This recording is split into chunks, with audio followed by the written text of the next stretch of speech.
Hello all, welcome back to Project Campanula. This time I had a lot of trouble still with recording, but I think I fixed it. After this video we should be good, and I managed to save most of what died. That's fine, besides the point. We're just going to jump straight into it. So, what's been happening? Well, to start us off, I fixed the viewport thing. So, what that means is when you scroll in, the higher layers will start to disappear and they'll be deactivated by very simple script. It's just when the camera gets past a certain height, they turn themselves off nice and easy. Just keeps things a little bit cleaner when you want to zoom into those real tight situations. And I hadn't set it to all the rocks or any of the new stuff I've put in. Real simple, it's literally just adding a script onto all of those prefabs, applying them, and then it takes effect onto everything. Haven't quite done it with the houses yet because they're a bit more in depth doing it, and I don't even know if I'll need it to be done with them. Maybe just on the roof of them. So I've left it for now, and I'm just going to kind of add it as and when it becomes an issue. I've started making the visuals for the grid positions look a little bit clearer. As you probably saw, the way that it was set up before is that they were just 2D planes that would spawn on the floor, which was fantastic when the floor is completely flat. Now in the real world, that's not necessarily the case. Things slope and come out. So when I put down all the rocks, it covered a lot of them up and made it almost impossible to even see where you were clicking or going to go. So, it's not perfect, it's just a kind of representation of what I'm going for. I need to do a little bit more research into it to make it look that bit better. But for now, it's kind of roughly what I want it to be, just this kind of ethereal column of light that gives you an indication of where you can go. It just kind of helps visualize it a little bit better. So that's what you're seeing right now. Just busted that out of the way, and I'll make it look a bit nicer later down the line. Maybe even at the end of this video, I don't know. I haven't finished the video yet.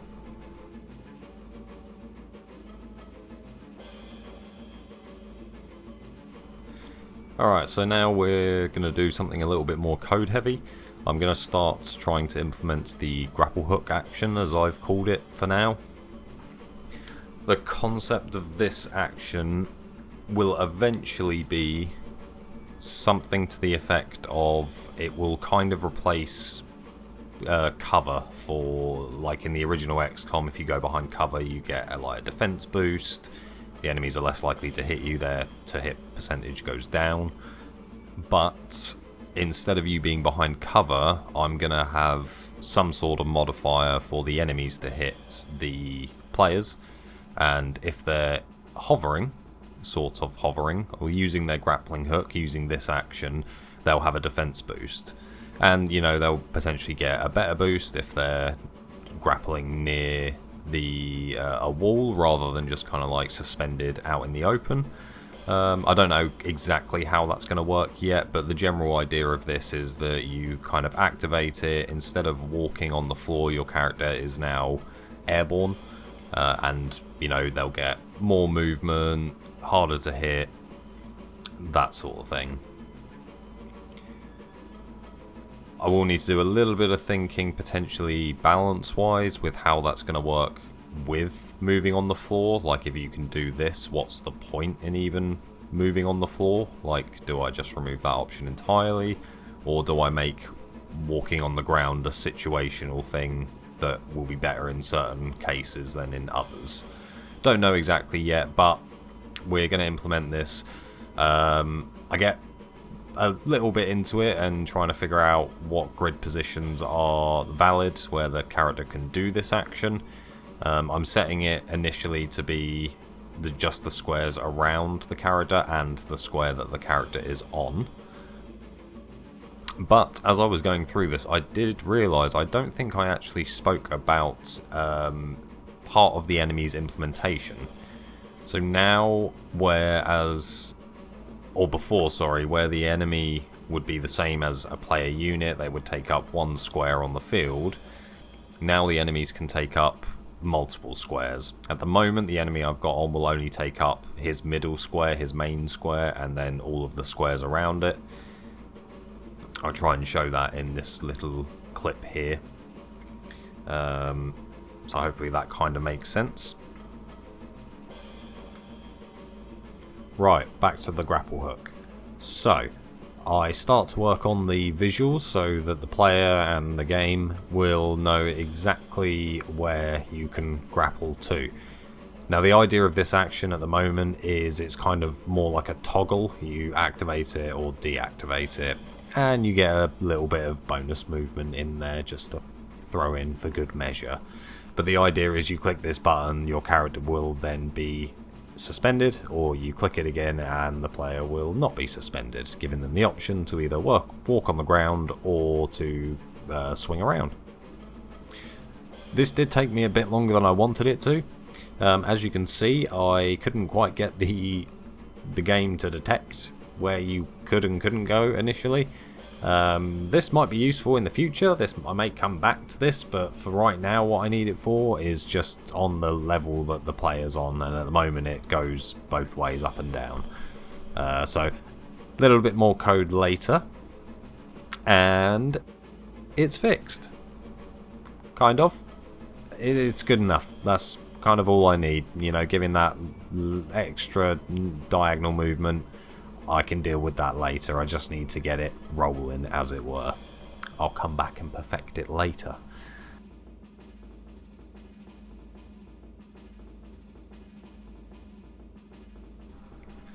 Right, now that the visuals are more or less there, time to get some movement going.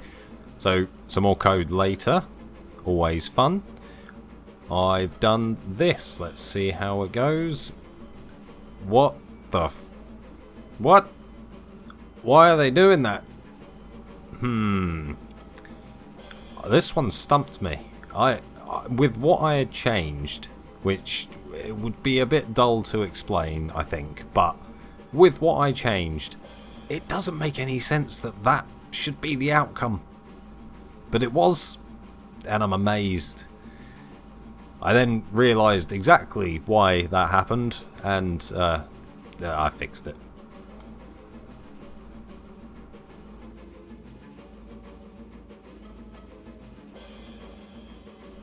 Right, now that that's cleared up, let's get some vertical movement going. Now that's quite simple, just implemented a ball, is suspended. If the character's suspended, it's true. If he's on the floor, it's false. Easy. Bit more code later, and each time you click on the action, then click on the position, it will go to and from being suspended.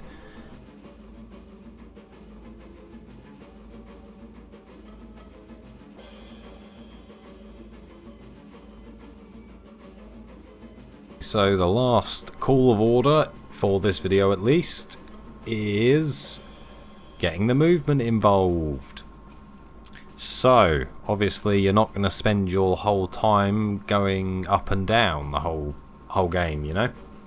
You're going to want to get some movement while you are suspended, which is just going to be done with the normal move action. So I had to change up the move action to look at the is suspended bool. And if it was true, to move in a different way. This is kind of what I came up with. It took a long time to get it right. I had to refamiliarize myself with the move action script and then adjust it to my needs, which took a bit of time, but it was well worth it. I think we've got something fairly elegant sorted that shouldn't interfere with prior code, and I'm hoping testing to be done is going to be fairly efficient. Well, that's going to be it for this video.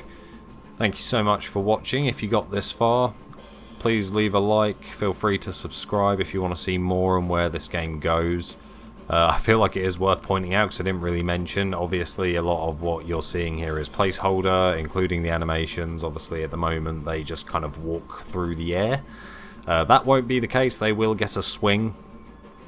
Now on my next video I do encounter a little bit of a challenge. Basically, as soon as I stopped recording this clip, I then had a sinking feeling that I've got no idea how I'm going to make the movement work while you're kind of in midair. Like, how do I get the clicks to work?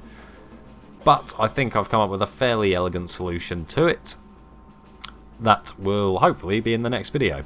If it's not in the next video, it didn't work and I've thought of something else. Or, if there's no video, I gave up. So, it's been a pleasure, guys. Third video in. Thank you very much.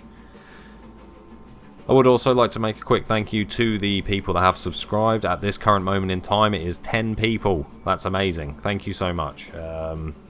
Got more views than I expected. I completely expected to just upload these and they sit on like 3 views, one of them being from me. So yeah, thank you so much, guys. Really appreciate that. Do hope that you enjoy the rest of the videos, and leave me any advice about video making, game dev, anything like that. Always appreciated. Much love.